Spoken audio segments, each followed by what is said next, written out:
Dear students, welcome to our YouTube channel Krishna institute Tohana. और आज हम करने जा रहे हैं हमारा जो सेकंड पार्ट है हमारे इकोनॉमिक्स में, वो है मैक्रो इकोनॉमिक्स। आज हम वो शुरू करने जा रहे हैं और उसका जो फर्स्ट चैप्टर है जिसका नाम है हमारा व्हाट इज़ मैक्रो इकोनॉमिक्स, यानी कि जो मैक्रो इकोनॉमिक्स है वो है क्या। तो मतलब इस मैक्रो इकोनॉमिक्स वाले जो सेकंड पार्ट है हम उसमें क्या पढ़ने वाले हैं और ये मैक्रो जो वर्ड है इकोनॉमिक्स में ये कहाँ से आया है। तो आज हम इसके बारे में क्या करेंगे, स्टडी करेंगे। ये है हमारा पार्ट 2 क्लास +2 का हमारा माइक्रो और मैक्रो का, मतलब सेकंड जो हमारा हो गया मैक्रो इकोनॉमिक्स, वो चीज़ हम आज स्टार्ट कर रहे हैं हमारा सेकंड पार्ट में। जो हमारा फर्स्ट चैप्टर है व्हाट इज़ मैक्रो इकोनॉमिक्स। तो आइए जानते हैं कि ये मैक्रो वर्ड आया कहाँ से।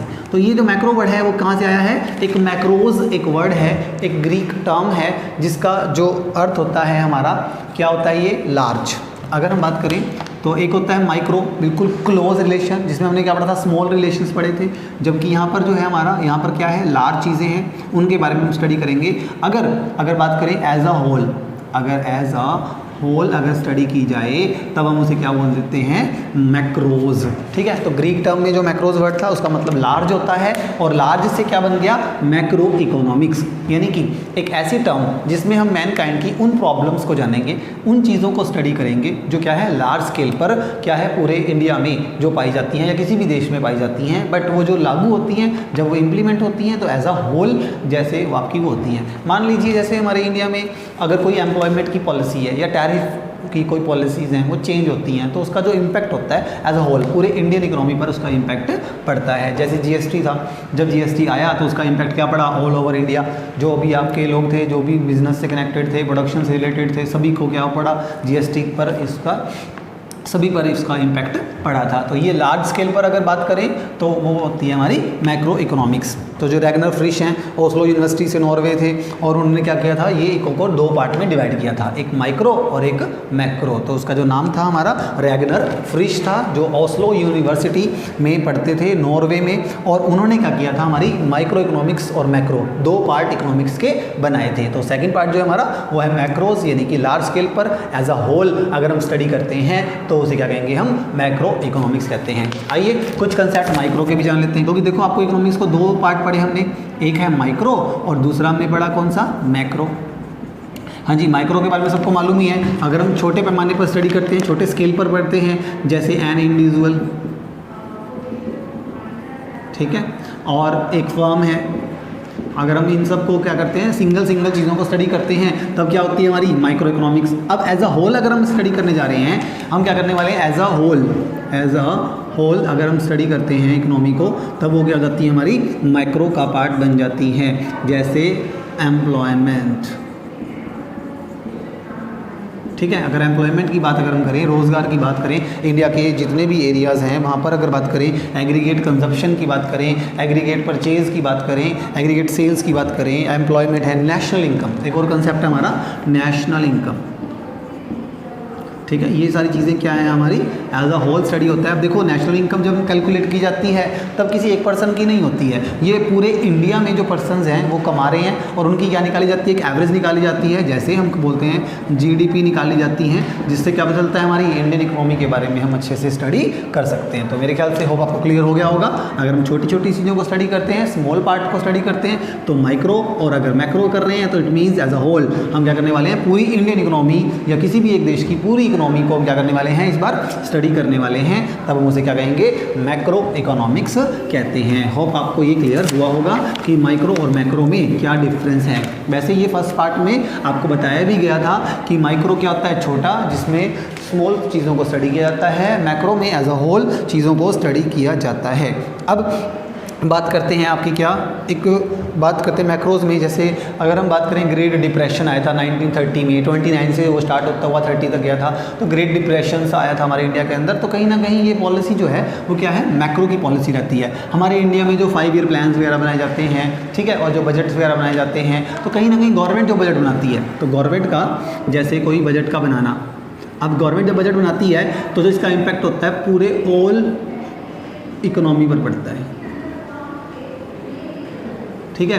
यानी कि इंडिया में अगर बन रहा है गवर्नमेंट बजट बना रही है तो पूरे इंडिया के हर पार्ट में, इंडिया का जितना भी पार्ट है, जितनी भी स्टेट्स हैं, हर पर क्या पड़ेगा, इसका इम्पैक्ट पड़ेगा, क्योंकि इसमें हर स्टेट के कुछ ना कुछ बजट्स की जो टर्म्स होती हैं वो बताई जाती हैं। एज अ ओवरऑल बजट बनता है जो पूरे इंडिया पे लागू होता है। तो कहीं ना कहीं गवर्नमेंट बजट भी क्या है, हमारी ऑल इकोनॉमी को स्टडी करता है, तो वो भी किसका पार्ट हो गया, हमारा मैक्रो इकोनॉमिक्स का पार्ट हो गया है। तो आई थिंक आपको माइक्रो और मैक्रो की बात सारी क्लियर हो गई होगी। आइए अब हम जान लेते हैं हमारा नेक्स्ट पॉइंट।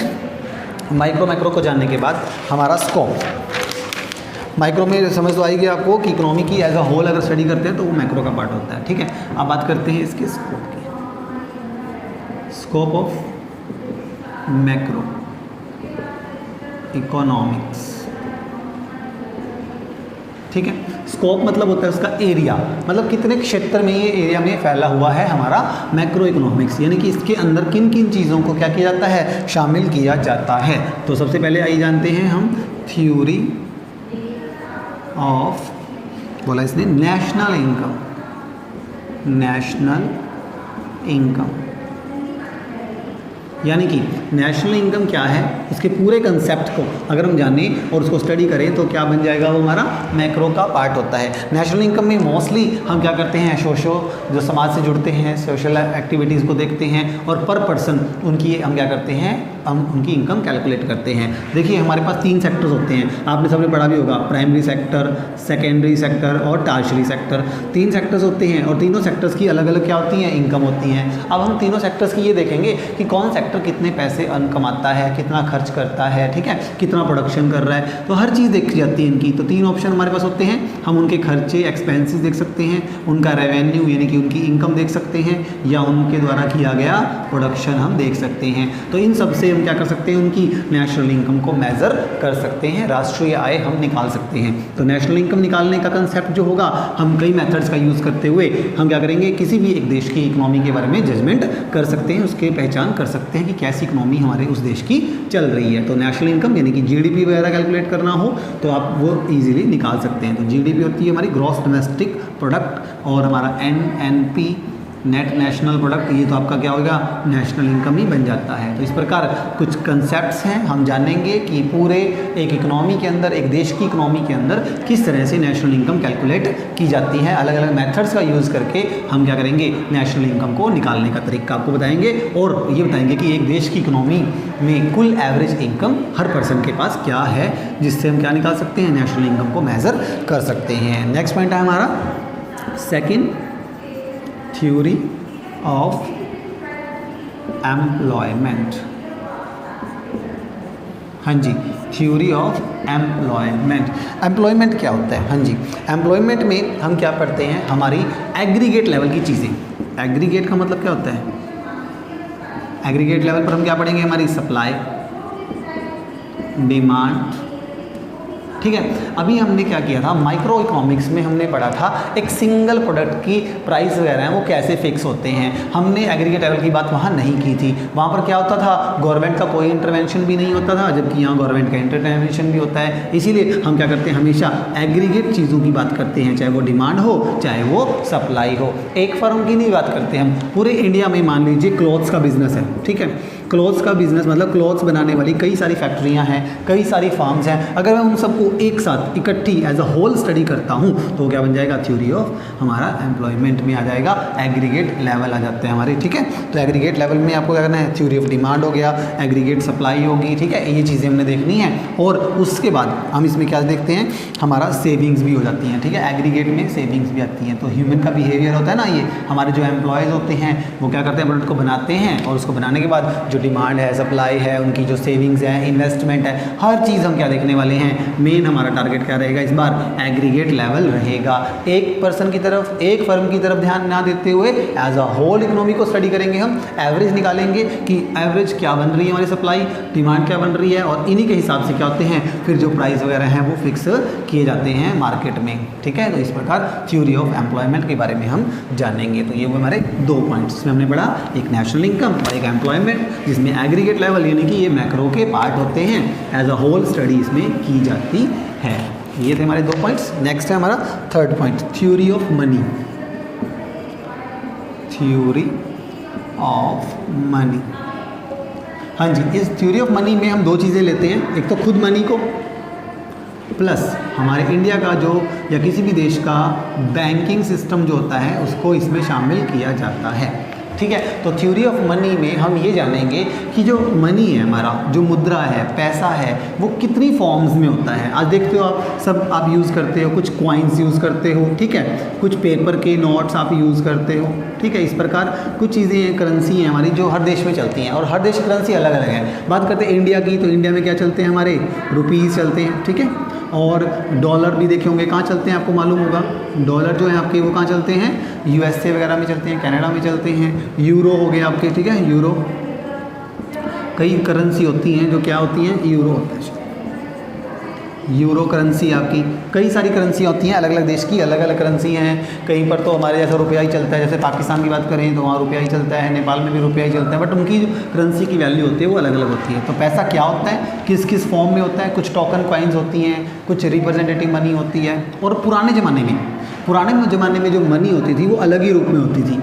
मनी का रूप क्या होता था हमारे यहाँ पर, जैसे गोल्ड है, ठीक है, गोल्ड के कॉइन्स हो गए, सिल्वर के कॉइन्स हो गए, ठीक है। इनके कॉइन्स होते थे पहले, उनके अंदर उतना ही गोल्ड लगा होता था, उतना सिल्वर लगा होता था जितनी उनकी क्या होती थी, मनी वैल्यू होती थी। बट आजकल तो क्या है, पेपर के जो नोट्स हैं, कॉइन्स हैं, इवन यहाँ तक कि तो डेबिट कार्ड, क्रेडिट कार्ड भी चलने लगे हैं। आजकल मनी का जो फॉर्म है वो क्या हो चुका है, बिल्कुल बदल चुका है। तो आज हम मनी के बारे में इस चैप्टर में अच्छे से डिस्कस करेंगे। उसके बाद हमारा इंडिया का जो बैंकिंग सिस्टम है, या किसी भी देश का बैंकिंग सिस्टम होता है, बट हम क्योंकि इंडिया में रह रहे हैं तो हम इंडिया के बैंकिंग सिस्टम के बारे में जानेंगे कि इंडिया का बैंकिंग सिस्टम क्या है। वैसे जो बैंकिंग सिस्टम होता है उसका मेन काम क्या होता है, ठीक है। एक तो वो कैश को क्या करता है, डिपॉजिट करता है, ठीक है।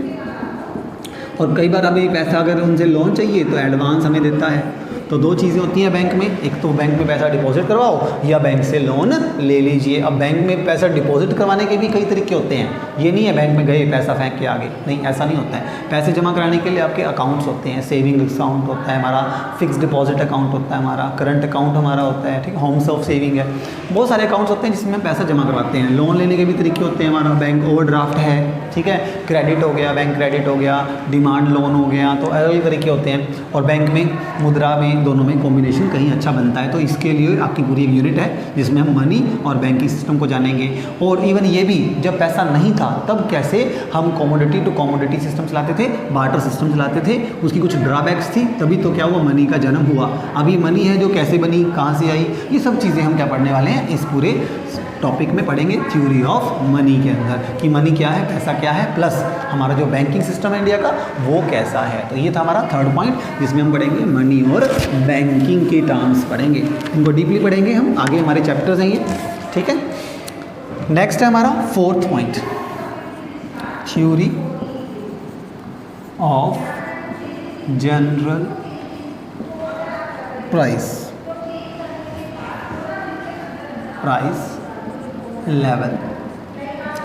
हाँ जी, theory of general price level के अंदर हम क्या पढ़ने वाले हैं कि भाई देखिए, एक बात है, आप एक वस्तु के क्या फिक्स करते हैं, प्राइस फिक्स करते हैं। और प्राइस फिक्स करते हुए आपको पता है हम किस चीज़ों को कंसीडर करते हैं, हमारी मार्केट में डिमांड क्या चल रही है और हमारी मार्केट में सप्लाई क्या है। अब इस डिमांड और सप्लाई के हिसाब से ही क्या की जाते हैं, प्राइस फिक्स की जाते हैं। और महंगाई आ जाती है तो हमसे क्या बोलते हैं, रेट अगर बढ़ रहे हैं तो इन्फ्लेशन, ठीक है। और अगर महंगाई नहीं हो रही है बल्कि प्राइस कम हो रहे हैं तो उसे बोलते हैं डीफ्लेशन।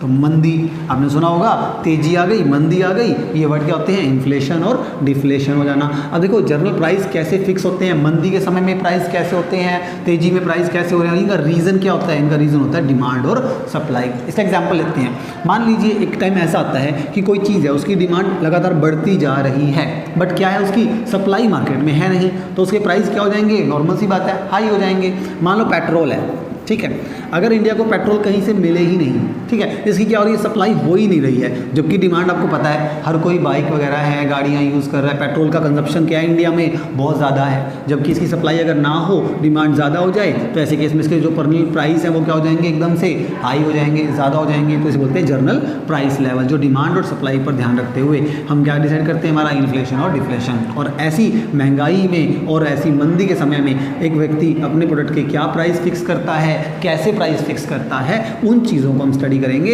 इसे कहेंगे हम theory of journal price level, कि अगर कभी भी कोई डिमांड या सप्लाई पर इफेक्ट आने पर आपका इन्फ्लेशन आया, डिफ्लेशन आया, उस समय पर एक प्रोड्यूसर अपने आप को किस तरह प्राइस लेवल को अपने को कंट्रोल करता है। प्राइस के बारे में आप यहाँ जानेंगे। हमारा जो फोर्थ पॉइंट था हमारा ये theory of journal price level पर पढ़ेंगे, ठीक है। नेक्स्ट पॉइंट है हमारा fifth, theory of economic growth.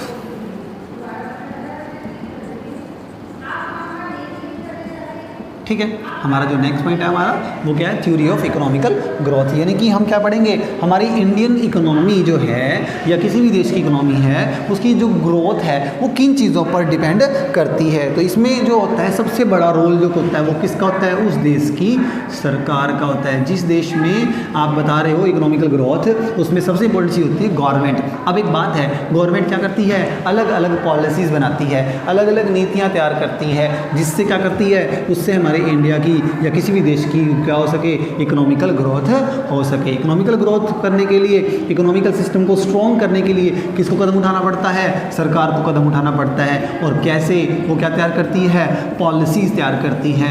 Important चीज़ है, गवर्नमेंट क्या करती है, पॉलिसी बनाती है। अब पॉलिसी में क्या आते हैं, हाँ जी, सरकार के नए नए टैक्स के जो रूल होते हैं, ठीक है, सरकार के द्वारा जो हमें क्या मिलते हैं, बेनिफिट्स मिलते हैं, वो हो गया, ठीक है। गवर्नमेंट क्या करती है, बजट बनाती है, बजट बना के सरकार क्या करती है, हम पर पूरा कंट्रोल बनाए रखती है। क्यों जी, सरकार बजट में क्या करती है, सारे एक्सपेंसेस और इनकम का ब्यौरा बताती है। हर साल क्या होता है, पार्लियामेंट में आपके फरवरी के एंड में क्या होता है, एक बजट पेश किया जाता है, ठीक है। उसको लागू कब से करते हैं, 1 अप्रैल से लागू उसको कर दिया जाता है। तो उसमें टैक्स के बेनिफिट्स वगैरह हैं, सरकार के द्वारा दिए जाने वाली नई नई स्कीम्स हैं, सारी की सारी स्कीमें आपको बताई जाती हैं। तो सरकार क्या करती है, पॉलिसी बनाती है ताकि हर व्यक्ति तक हर बेनिफिट्स हैं, हर सुविधाएँ हैं, उनको वो मिले। तो इकोनॉमिकल ग्रोथ के लिए क्या ज़रूरी है, सरकार की नई नई पॉलिसी को बनाना और उस पर सब पे अमल करना, ठीक है ना। हर कोई व्यक्ति उस पर अमल करेगा, हर बिजनेसमैन, हर जो भी जितने बिजनेस हैं, फॉर्म्स हैं, इंडस्ट्रीज़ हैं, हर कोई, सबके लिए सरकार क्या करती है, कुछ ना कुछ पॉलिसीज़ बनाती है, कुछ रूल्स बनाती है, बेनिफिट्स उनको देती है, टैक्स प्रोसीजर उन पर लागू करती है। कई तरह की जो फिस्कल पॉलिसी है, मौद्रिक नीति होगी सरकार की, या सरकार की राजकोषीय नीति होगी, जिसमें सरकार क्या करती है, अपने जो रूल्स हैं दूसरों पर लागू करती है। तो ये सारे क्या लाएंगे, हमारे थ्योरी ऑफ इकोनॉमिकल ग्रोथ। कहीं ना कहीं इंडिया जो भी पॉलिसी करती है, जो भी खर्च करती है, वो कहीं ना कहीं किससे जुड़ा हुआ है, हमारी इकोनॉमिकल ग्रोथ से जुड़ा हुआ है। तो सरकार जो काम कर रही है कहीं ना कहीं उससे हमारी इकोनॉमी की ग्रोथ के बारे में उसमें स्टडी की जाएगी। तो ये रहेगा हमारा 5th पॉइंट, ठीक है, ग्रोथ ऑफ हमारी इकोनॉमिक। फिर हमारा आता है next point number 6, theory of international trade. ठीक है, नेक्स्ट पॉइंट है हमारा वो है थ्योरी ऑफ इंटरनेशनल ट्रेड। हाँ जी, जब भी कभी बात करें हम इंटरनेशनल की, अंतर्राष्ट्रीय व्यापार, अब जब अंतर्राष्ट्रीय इंटरनेशनल की बात आती है तो वहाँ पर 2 चीज़ों को स्टडी किया जाता है। हाँ जी, एक होता है हमारा इम्पोर्ट और दूसरा क्या होता है, एक्सपोर्ट। याद रखना, जब भी कभी इंटरनेशनल चीज़ें बात करें, देखो जब हम इंटरनेशनल की बात करें, नेशनल का मतलब हो गया उसी देश की बातें, और जब इंटरनेशनल हो गया तो मतलब 2 देशों के आपस के बीच जो बातें हो रही हैं, जो डीलिंग हो रही हैं, उनको हम क्या बोलते हैं, इंटरनेशनल। और डीलिंग का नाम क्या है यहाँ, ट्रेड। ट्रेड मतलब क्या होता है, बिजनेस। बिजनेस मतलब व्यापार हो गया हमारा, ठीक है। तो अगर हम क्या कर रहे हैं, वस्तुओं का लेन देन कर रहे हैं, बेच रहे हैं, कुछ खरीद रहे हैं विदेशों के साथ, यानी कि इम्पोर्ट कर रहे हैं, कुछ एक्सपोर्ट कर रहे हैं, तो उसे हम क्या कहेंगे, थ्योरी ऑफ इंटरनेशनल ट्रेड। उसके बारे में हम ये बताएंगे आपको कि जब इंपोर्ट करोगे तो आपको क्या करना होगा, कोई ना कोई पेमेंट आपको करनी होंगी, पेमेंट्स हम करेंगे, ठीक है। जब एक्सपोर्ट करोगे तब हमें क्या मिलेंगी, कुछ रिसीप्ट्स होंगी। तो आपको क्या करना है, रिसीप्ट्स और पेमेंट का एक ब्यौरा तैयार करना है। सरकार क्या करती है, या हमारे जो इंडियन इकोनॉमी के अंदर कितना व्यापार किया जाता है, विदेशों से इंपोर्ट करना, विदेशों को एक्सपोर्ट करना, किन चीज़ों का एक्सपोर्ट करते हैं हम, किन को एक्सपोर्ट करते हैं। और आज के टाइम में क्या होता है, हम क्या कर रहे हैं, इंपोर्ट को क्या कर रहे हैं, कम कर रहे हैं। जितना कम हो सके उतना इंपोर्ट किया जाए, ठीक है। जो बहुत ज़रूरी है सिर्फ वही इंपोर्ट करें, और एक्सपोर्ट को प्रमोट करना, ज़्यादा से ज़्यादा विदेशों को माल बेचें, क्योंकि जितना ज़्यादा विदेशों में माल जाएगा, हमारे प्रोडक्ट्स जाएंगे, गुड्स जाएंगे, सर्विसेज जाएंगी, जितना प्रोडक्ट हमारा एक्सपोर्ट होगा उतनी ही हमारी इकोनॉमी क्या हो जाएगी, स्ट्रॉन्ग हो जाएगी। और जितने इंपोर्ट कम होंगे उतना ही बेनिफिट हमें मिलेगा। हम क्या कर रहे हैं, इंपोर्ट का सब्स्टिट्यूट ढूंढ रहे हैं। जो चीज़ हम विदेशों से खरीदते हैं उसको क्या करें, इंडिया में ही बनाएं ताकि हमें इंपोर्ट करना ना पड़े। और इससे क्या होगा, हमारा जो बैलेंस ऑफ पेमेंट है वो ठीक हो जाएगा। आज हमारा इंडिया जो है वो क्या है, कर्जदार है। आज हमने विदेशों के खूब सारा कर्जा है वो चुकाना है, तो उसको दूर करने के लिए हम क्या करेंगे, इंपोर्ट को कम करेंगे और एक्सपोर्ट को बढ़ावा देंगे। इसीलिए क्या होते हैं, इंडिया में हमारे इंटरनेशनल ट्रेड फेयर लगाया जाता है दिल्ली प्रगति मैदान में। क्यों लगता है वो, ताकि हम अपनी इंडिया की जो फेमस चीज़ें हैं उसे पब्लिश करें, विदेशी आएँ और उन्हें खरीदें, एक्सपोर्ट करेंगे। तो नॉर्मल सी बात है, इंटरनेशनल ट्रेड से हमारा क्या होगा, एज अ होल पूरे इंडिया की इकोनॉमी का क्या होगा, विकास होगा। तो हम इंटरनेशनल बातें हम पढ़ेंगे, इन सब के बारे में हम डीलिंग करेंगे। ये भी किसका पार्ट है, हमारा मैक्रो इकोनॉमिक्स का पार्ट रहेगा। तो इस प्रकार हमने क्या पढ़ा, हमारी टोटल 6 पॉइंट हमने पढ़ लिए, जो हम क्या करते हैं माइक्रो इकोनॉमिक्स में, मैक्रो इकोनॉमिक्स में हम क्या करने वाले हैं, 6 पार्ट्स हम करने वाले थे। ठीक है, फर्स्ट हमने पढ़ा थ्योरी ऑफ नेशनल इनकम, यानी कि जीडीपी, पूरे देश की जो इकोनॉमी है वो किस पर डिपेंड करती है, नेशनल इनकम पर। जितनी ज़्यादा होगी वो देश उतना ही ग्रोथ कर रहा है, ये पता चल जाता है। और एम्प्लॉयमेंट के बारे में हमने जाना, जो वर्कर्स हैं वो काम कर रहे हैं, एग्रीगेट डिमांड सप्लाई क्या हो रही है हमारी मार्केट में, क्या कॉस्ट आ रही हैं, उनको ध्यान में रखते हुए। ठीक है, फिर हमने पढ़ा theory of money, banking system हमारे इंडिया का, मनी सिस्टम। पहले मनी सिस्टम क्या था, हमारा बार्टर सिस्टम चलता था, पहले वस्तु के बदले वस्तु ली जाती थी, दी जाती थी। बट आजकल क्या चलता है, पैसा चलने लगा, मनी चलने लगी है। और मनी की भी कई फॉर्म्स होती हैं, हमारी कॉइन्स हैं, पेपर नोट्स हैं, debit card, credit card, cheque है, ड्राफ्ट हैं। ठीक है, इस प्रकार तो मनी और बैंकिंग सिस्टम हमारा, पहले क्या होता था, एक व्यक्ति बेंच लेके बैठा करता था, बेंच पर अपने पैसे दूसरों को दिया करता था, ब्याज लिया करता था, उसका नाम पड़ गया बेंची। बेंची से बैंक बनते हुए हमें पता ही नहीं चला कब बेंची का नाम बदल के क्या बन गया, बैंक बन गया। देखो अब आगे चले तो हम प्राइस लेवल पढ़ा हमने कि वस्तु की कीमत कैसे डिसाइड होती है, एज अ होल मार्केट की डिमांड देखी जाती है, सप्लाई देखी जाती है और प्राइस फिक्स हो जाते हैं। और ग्रोथ, इकोनॉमिकल ग्रोथ कैसे की जाए, और इंटरनेशनल ट्रेड, ये सब बातें किसमें पढ़ी जाएंगी, आपकी मैक्रो इकोनॉमिक्स का पार्ट है। Thank you students.